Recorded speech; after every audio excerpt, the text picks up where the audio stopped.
Olá! Pesquisadores da UFAL estão literalmente no rastro de um micro-organismo que pode ser letal em humanos, o hantavírus.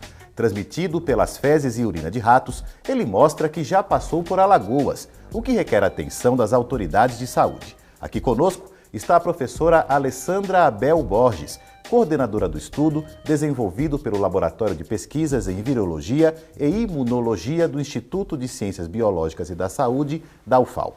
Professora, obrigado pela presença aqui no Conhecer. O que é o hantavírus, professora? Obrigada, agradeço também pelo convite.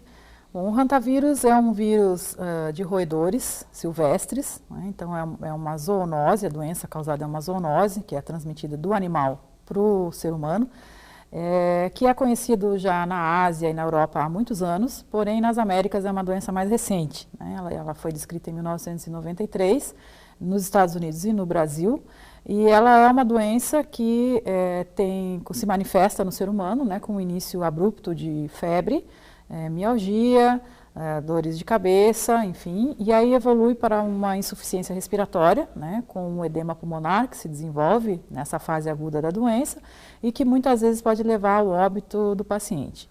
Outras vezes, o indivíduo infectado pode desenvolver uma febre, né, inespecífica, uma mialgia, uma doença, um quadro viral comum, né, que é visto em outras doenças, como gripe e o dengue, e até outras doenças, e não chega a manifestar essa forma pulmonar, né, que é uma doença chamada síndrome pulmonar e cardiovascular por hantavírus.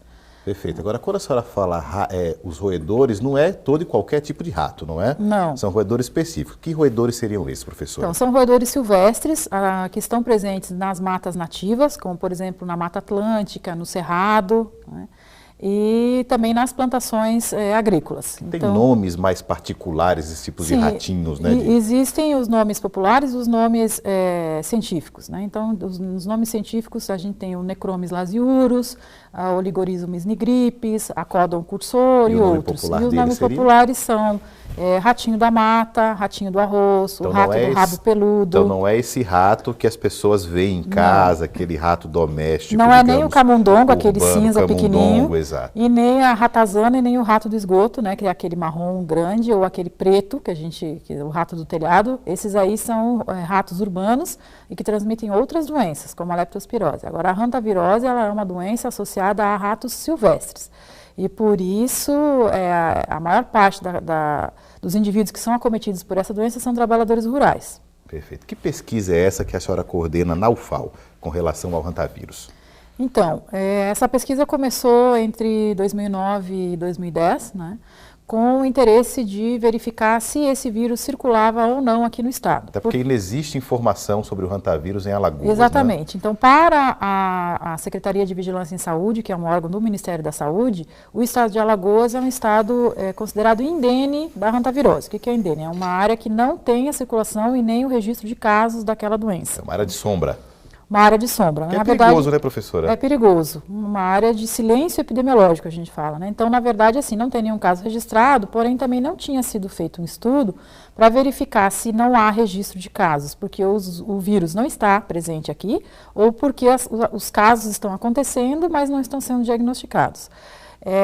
E uma das coisas que dificulta a detecção da hantavirose é que ela é uma doença rara. Ela não acontece assim como dengue em epidemias, ela acontece em casos pontuais, né? Então, nas regiões onde ela é conhecida a circulação desse vírus, a média é de mais ou menos um caso, ou até menos por mês, né? Então, realmente, assim, durante um ano todo, você pode ter 10 casos, 7 casos, né? E não centenas ou milhares de casos, como é o caso de outras viroses. Ela acontece pouco e pontualmente, Pontualmente, né? Exatamente. Mas quando acontece, ela pode ser muito grave. Ela pode ser letal. Pode ser letal. Então, a pesquisa, ela buscou procurar os anticorpos, é isso? Porque para a gente detectar a presença de hantavírus, né, seja em ser humano, seja no roedor, reservatório desse vírus, a gente tem basicamente duas metodologias. Ou a gente pesquisa a presença do vírus em si, né, e aí isso a gente pode fazer pela detecção do genoma do vírus, que é um vírus de RNA, então a gente vai pesquisar o RNA viral, E aí esse é um método, então, direto, né, em que a gente vai detectar, inclusive, qual é o tipo qual é a espécie do hantavírus envolvido, porque tem várias espécies de hantavírus que circulam no mundo. E a outra forma de fazer diagnóstico, que é uma forma mais barata, né, é através da detecção de anticorpos específicos contra este vírus. Em humanos, no caso, né? Tanto em humanos como em roedores, né? A mesma metodologia a gente pode usar para os dois casos. E porque os anticorpos, não só na hantavirose, mas contra qualquer agente infeccioso, eles só são produzidos quando o indivíduo entra em contato com aquele agente, né? Então, com aquele vírus, com a bactéria, com o fungos, com o que for. Então, se tem anticorpo contra um determinado agente patogênico, né, contra um vírus, no corpo de um indivíduo, significa que esse indivíduo entrou em contato com o vírus. Senão, ele nunca vai produzir esse anticorpo na vida dele, né? E, então, como a pesquisa de anticorpos, né, é feita por métodos já amplamente utilizados, que são métodos imunoenzimáticos, né, onde a gente pesquisa através de um conjugado que tem um anticorpo específico ligado a uma enzima, e depois essa enzima quebra um substrato que produz uma solução colorida. Então, a leitura do teste é a leitura da cor.